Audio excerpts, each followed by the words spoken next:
Well, for 50 marks, is he A, a political associate, B, a Northwest businessman, C, a crime intelligence contact agent, D, a former MK operative, or is it E, all of the above? Well, for 50 marks, let's discuss the mysterious Brown Mogotzi's baffling claims before the Madlanga Commission in Pretoria with our specialist legal journalist Karyn Maughan next. Matthew Chaskalson is often briefed to appear for the National Prosecuting Authority and has a finely developed set of skills, in one point telling Brian Mahortzi that you're a professional liar, that even on his own version, he would lie when the need arose, and pointing out two instances in which Chaskalson says there is clear evidence that Brian Mahortzi lied under oath. Later in our trending topic, US President Donald Trump claims Pretoria is exterminating people. I can't believe I'm saying this, but he also disgustingly called a female reporter a piggy, quote unquote. No words really. And finally, the mid-1990s saw the Springboks dominate the rugby world with On This Day in South African History that's featured at the end of the show. New episodes of The Lead air Monday through Thursday at 7 p.m. Lots to dissect now. My name's Graham Robenheimer. This is The Lead, and this is the South African story. This episode of The Lead is brought to you by 10X Investments. 10X, your future. Moving to our top story today, his claims read like a Cold War-era spy novel. They really do. But they appear to lack the evidence that the Madlanga Commission so sorely needs to make concrete findings at the end of the day. The notorious Northwest businessman, associate, comrade, whatever you want to call him, and now apparently he's a crime intelligence contact agent known as Brown Mogotsi, is finally in the inquiry's hot seat. He's the alleged go-to guy between Gauteng's criminal underworld and the now suspended police Minister Senzo Mchunu. But Mahortzi since cast this conspiracy web even further, leaving all of us with a whole lot more questions than answers. Now, specialist legal journalist Karyn Maughan is live with us now from Pretoria. In the first part of our discussion today, we'll sum up Mahortzi's testimony up until Wednesday morning, and then the second half will be the latest info that you'll hear by 7 p.m. once this edition of The Lead goes out to all of you Lead listeners by 7 p.m. Wednesday night. Karyn, how's it going? Well, I mean, I think my jaw is still on the floor, Graham. It's crazy. And I also don't know. I mean, I was chatting to also a senior journalist yesterday at Zapiro's book launch, and we really just couldn't fathom the idea of what Mahortzi's trying to get at. I don't think we could have foreseen just how extreme, in a sense, his testimony would have been thus far. What does he claim to be in terms of his origin story? Is he a former MK operative? Well, basically, he says he has a history with the MK between 1993 and 1995, which was really around the advent of democracy. But what he essentially needed to do was go into this commission and explain why he was, seemingly soliciting money from someone who, on his own version, he regarded as a potential criminal, and then engaging in this potentially outright criminal conduct on behalf, as he put it, of the police minister, Senzo Mchunu. So essentially what he's done in order to explain all of this is to say, well, I am actually a crime intelligence, quote unquote, contact agent. And what I'm doing is essentially embarking on two operations at the same time. One, to allegedly expose Nhlanhla Mkhwanazi, of course, the KZN police chief, whose bombshell 6th of July press conference put the Madlanga Commission into existence as a quote-unquote potential CIA agent. And two, to expose the so-called cartel syndicate that I believe to be behind Nhlanhla's obtaining of a now invalidated 360 million rand health services contract with the police. But guess what? I'm going to do that while asking Nhlanhla for money. Take us through this. So, yes, he claims he's this contact agent for crime intelligence. He's essentially espousing this allegation that Nhlanhla Mkhwanazi is a covert CIA agent, as well as the Zulu King, and that apparently the Israeli government was concerned about the supply of coal out of Richards Bay, KwaZulu-Natal, and that's why there was an awful lot of SAPS manpower sent there. Take us through that. This is like outlandish almost. Well, we had evidence from Nhlanhla Mkhwanazi during his testimony at the Madlanga Commission about being incredibly unhappy about what he described as a potential presidential involvement in the protection of a mine in Richards Bay. So we are revisiting this evidence, and he expressed certain misgivings. This happened quite some time ago, so it was at the sort of perimeters of the inquiry. We now have Mahortzi bringing that back and saying that there was these misgivings by the Israeli government about, allegedly the Zulu king's brother wanting to potentially do business with China, and the king and Nhlanhla Mkhwanazi being a conduit of Western interests by allegedly being CIA operatives.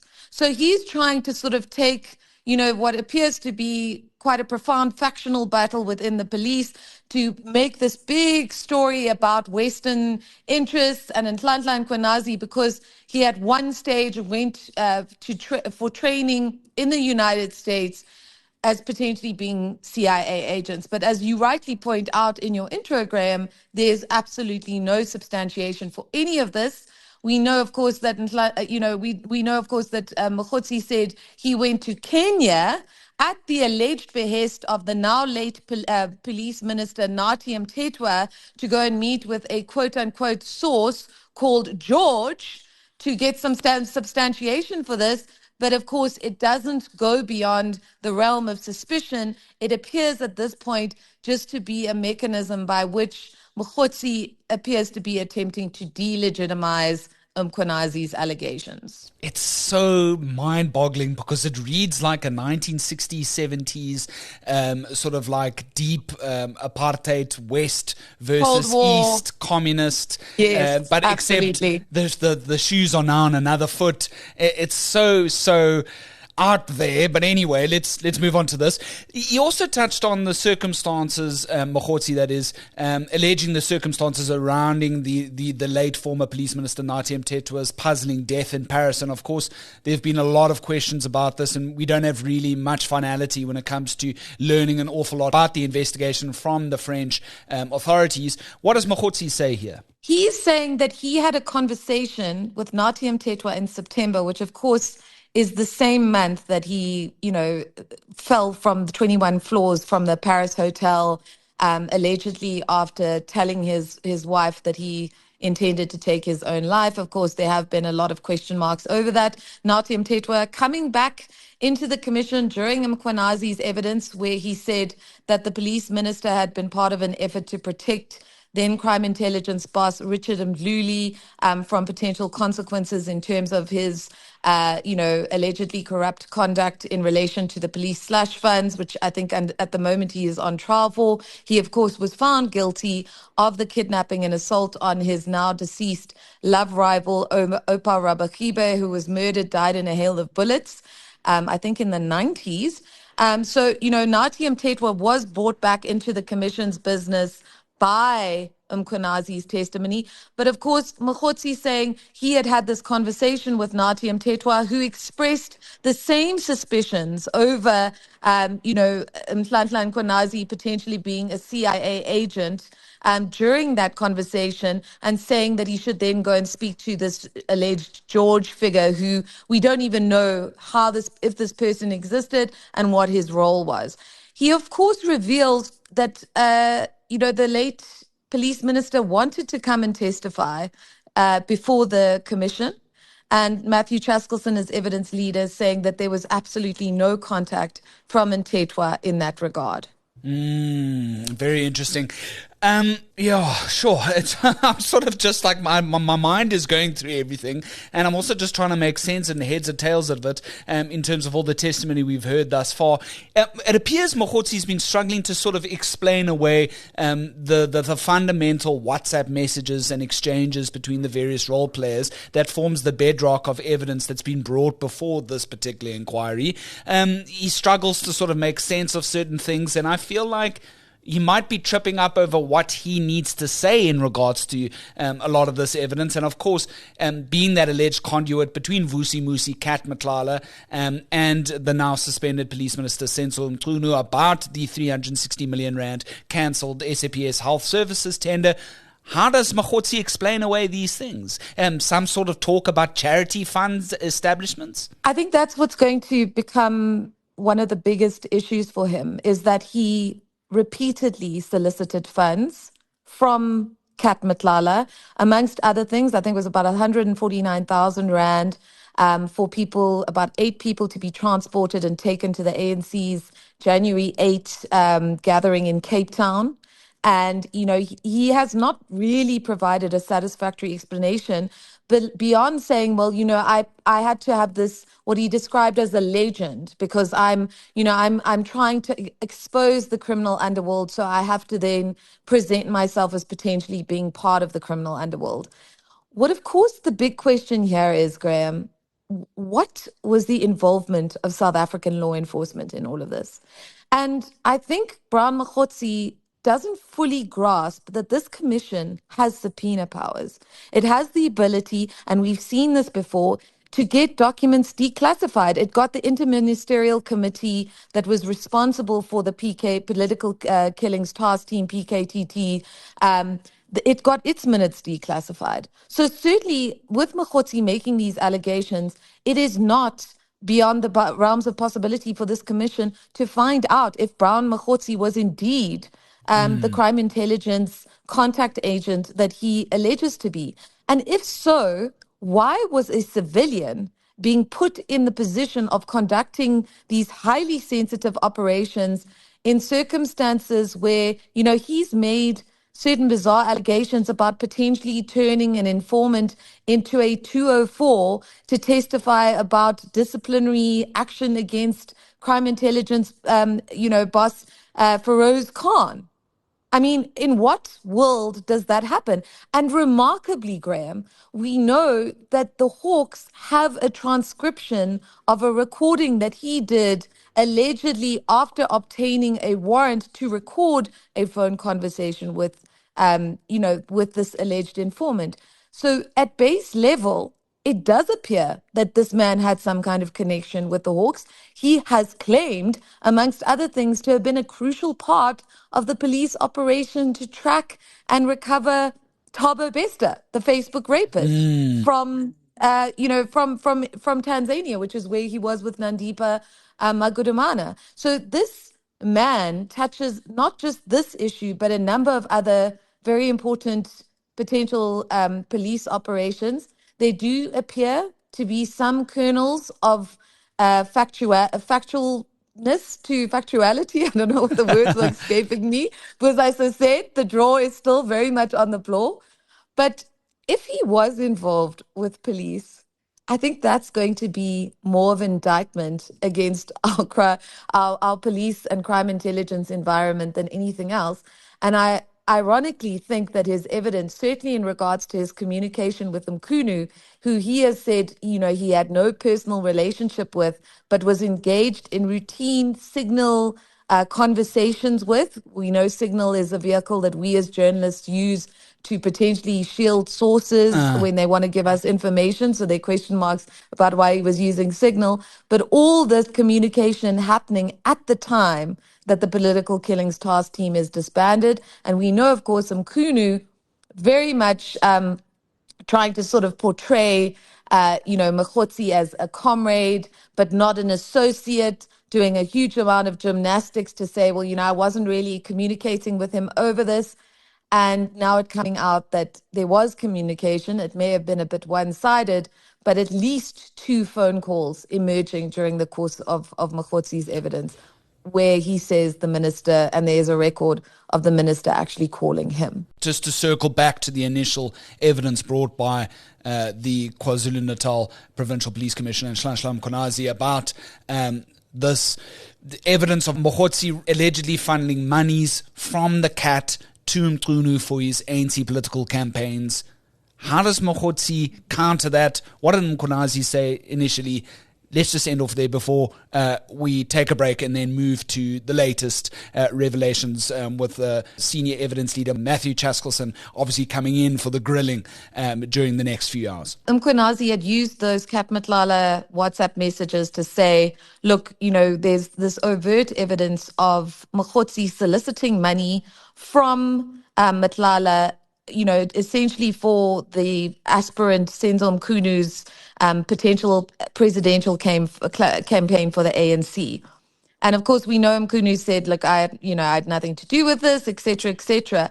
Mahortzi now testifying, yesterday that he'd actually been to Mchunu's house in Pretoria in September 2024, prior to Mchunu being appointed as the police minister following those elections in 2025. And sort of suggesting that, this whole thing he was trying to present himself falsely as being very close to Senzo Mchunu because he wanted to gain Matlala's trust and get into the inside of the so-called cartel that was behind the tender being awarded. And then, of course, saying that Bheki Cele was actually the sort of corrupt force in that tender being granted because he, of course, was the minister when it was granted, and saying that Bheki Cele Matlala had claimed to him that he'd given Bheki Cele 2 million rand and that Bheki Cele wanted 10 million rand. And so he had to pay another 8. And then also claiming that Fani Mosamolo, who was the person that ultimately cancelled that tender after Senzo Mchunu raised alarm about it on the 24th of December and asked for an audit and an investigation, but only did it in May, wanted 25 million rand from him, but I think it only got in the region of 5 million. So, we've had these allegations from the one side that the other side is being bribed. Mahortzi's response to that has been to say, well, you guys are also getting money. I'm not admitting anything. Everything I did was because I'm an agent. And by the way, Matlala, who was recorded saying that he'd bribed all Sabia and various other people and bought money in his complex, actually says he bribed you.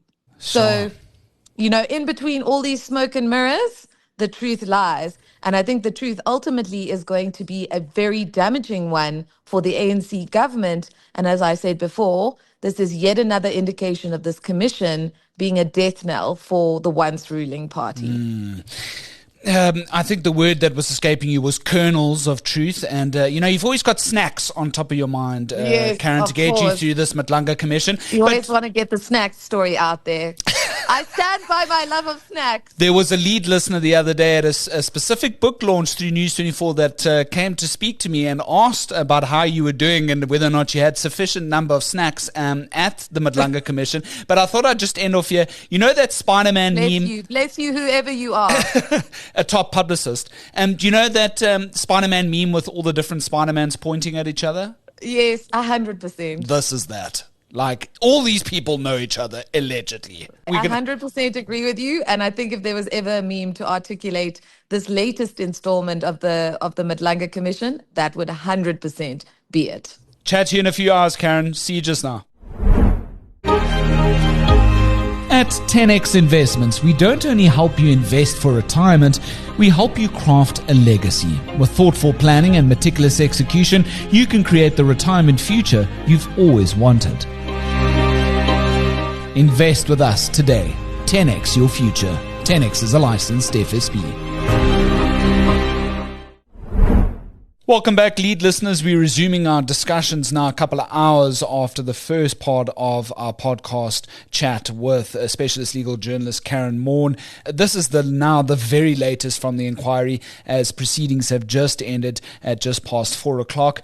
Karyn, welcome back to the show. Senior evidence leader Matthew Chaskalson, he wasn't really in the mood to entertain Mahortzi today, it seems, was he? Well, one must remember that Matthew Chaskalson is often briefed to appear for the National Prosecuting Authority and has a finely developed set of skills in terms of what this was, which was effectively highly effective cross-examination. At one point telling Brian Mahortzi that you're a professional liar, that even on his own version, he would lie when the need arose, and pointing out 2 instances in which Chaskalson says there is clear evidence that Brian Mahortzi lied under oath. Sure, that is quite scathing.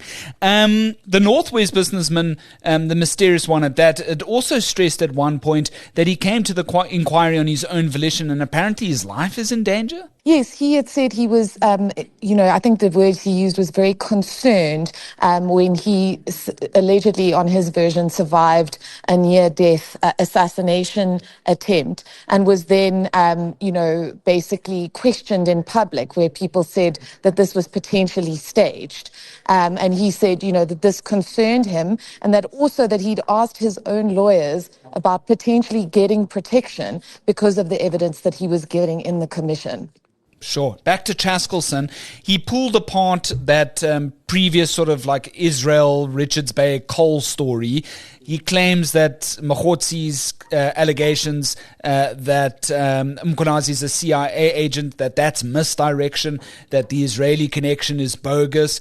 And it seemed at one point, Karyn, that the entire commission was in sort of chorus alignment that Mahortzi's allegations appeared to be quite to a large extent made up on the spot. Well, essentially what they're saying is that, you're making extremely serious allegations. You're essentially saying that Mkhwanazi, on your suspicion, may be a CIA agent. You are accusing people like Bheki Cele and Fani Masemola, the National Commissioner, of getting massive payments from Kat Nhlanhla based on what you say Kat Nhlanhla told you.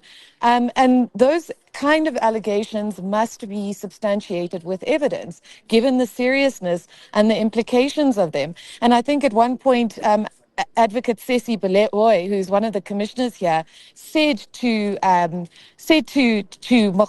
listen, there's going to be concerns that we're giving you a platform to make these serious allegations, and then, you don't have the evidence to substantiate them. What's the worst that can come out of the scenario for Mahortzi if, Chaskalson wants to pursue the fact that Mahortzi allegedly lied under oath in his view? What's the worst that can come out for Mahortzi at this stage? Well, just outside of the commission process, he can face criminal charges for perjury, which I'm sure some enterprising political party is definitely going to lay those charges. And also the commission itself can make findings and recommendations in relation to him. And I still think there's going to be a huge amount of work that this commission does on accessing those confidential records, classified files, etc., that really speak to what exactly his status within the police service is, how much money, if any, has he obtained from the police service, and how was he put in this position to, for instance, go to the police and get a warrant to record an officer in the circumstances that he did, because there are serious question marks, Graham, about the legitimacy of all of this. Quickly, before I let you go, Karyn, just help us out here as lead listeners. What about this alleged funding of monies to a bank account in the name of Mahortzi's fiancé? What's the story here in regards to litigation with the Northwest Health Department? Well, there's a couple of strands here. If you want to understand what's going on here, there is a link between Morgan Maumela, Kat Nhlanhla, who are both alleged massive, significant beneficiaries of the Tembisa Hospital looting that has been so in-depth, has been so brilliantly exposed by Jeff Wicks. And of course, there's a connection between them and Brown Mogotsi. And News 24 has an entire page with articles dedicated to that exact issue. So the allegation is essentially that this litigation that Mogotsi was involved in was essentially around furthering the interests of Maumela and Kat Nhlanhla, and that Kat Nhlanhla, on Mahortzi's version, assisted by providing strategic advice with regards to that case. Right. Final question. I'm losing you a bit with the signal, Karyn, but final question. Is Mahortzi expected back at the commission? Who's expected next in the hot seat? Do you know? Mahortzi will be back tomorrow, and I think just the fact that this inquiry did not go on into the evening demonstrates that the commission wants to spend a considerable amount of time delving into the statements that he's made, their truthfulness, and I suspect, as we've seen an indication of today, eviscerating much of what he has testified to. Absolutely sterling reporting work as always, Karyn. We'll catch up again soon. Thanks so much for everything today. Thanks, Graham. Trending topic. Moving to our trending topic, not a week goes by without Donald Trump hogging the news agenda, and sometimes, just sometimes, and quite reluctantly so, we here at The Lead have to acknowledge his utterances. In the latest tirade against Pretoria in the midst of our hosting of the G20 Summit, the US president claimed that the government was busy with the, quote, extermination of people, claiming that this is why his administration is not present at the summit today or tomorrow. Trump continues to beat this completely false drum that Afrikaners, and read in brackets, white people, are being violently persecuted and deserve resettlement as refugees in the United States. Answering reporters' questions in the White House Oval Office, Trump claimed South Africa has been, quote-unquote, behaving extremely badly. If he's referring to our high levels of crime affecting everyone in South Africa regardless of race, I'd admit he'd had a point, but Trump does not say this. Instead, Trump previously told the American Business Forum in Miami that he's looking forward rather to hosting the G20 in Florida next year. South Africa, though, has to awkwardly hand over the presidency of the G20 to the US by Thursday this week and make a binding declaration of sorts that will encapsulate the spirit of this geopolitical moment. But recent reports suggest that the absent US won't stand for it. Remember, the G20's very purpose is to unite countries in economic cooperation. And if you really think about it, that may be the last thing that the Trump administration wants when it's slapping most of the world with punitive tariffs. Okay, we're doing it a little bit early today, but here's my hot take for now. Meanwhile, before these events last week, Trump bizarrely called a female reporter, quote-unquote, piggy, whilst being questioned about the Jeffrey Epstein emails. Trump tried to deflect attention to Epstein's ties to former President Bill Clinton, and then went as low with this particular piggy comment. What did Jeffrey Epstein mean in his emails when he said you knew about the girls? I know nothing about that. They would have announced that a long time ago.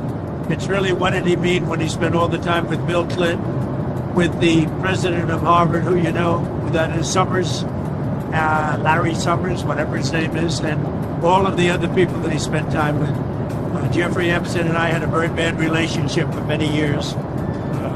But he also saw strength because I was president. So he dictated a couple of memos to himself. Give me a break.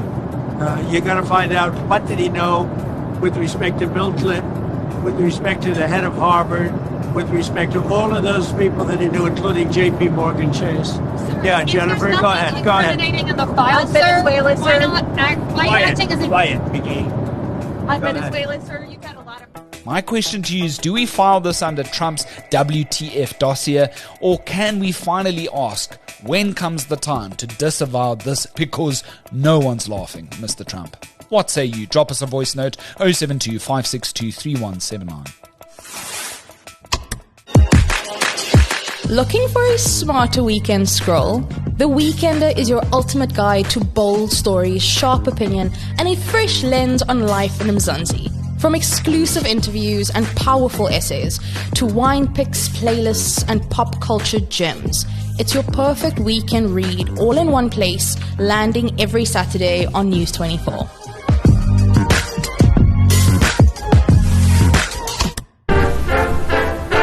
And finally ending off with On This Day in South African History, the 19th of November 1994.